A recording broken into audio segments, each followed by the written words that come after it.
Welcome to our channel. Today we how to set up Peloton app on Fire TV. Easy guide step by step clearly.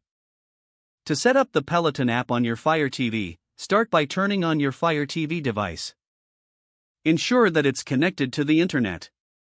Press the home button on your Fire TV remote to access the main menu. Navigate to the search icon at the top of the screen. Type Peloton into the search bar and select the app from the suggestions. On the Peloton app page, select the option to download or get the app. Wait for the app to download and install on your device. Once installed, return to the home screen. Locate the Peloton app in your list of applications. Select the Peloton app to open it. You will be prompted to log in with your Peloton account. Enter your username and password, then select Login. If you don't have an account yet, follow the prompts to create a new one.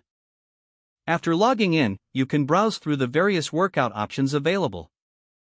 Select a workout class that interests you and start your fitness journey. Use your remote to adjust the volume and screen settings as needed. Enjoy your workouts on the Peloton app through your Fire TV.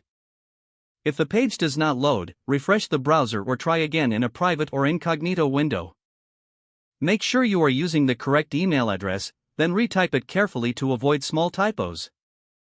If your password is not accepted, use the reset option and create a new strong password you can remember.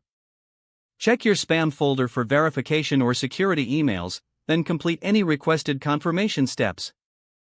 Enable two-factor authentication if available to improve account security and reduce unauthorized access risk.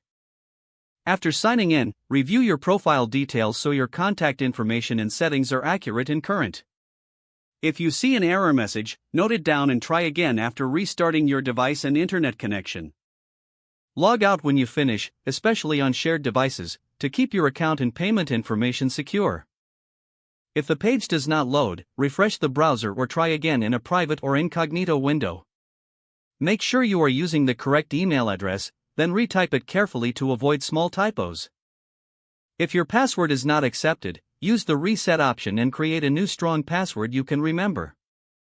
Don't forget to like this video and subscribe to our channel for more step-by-step tech guides.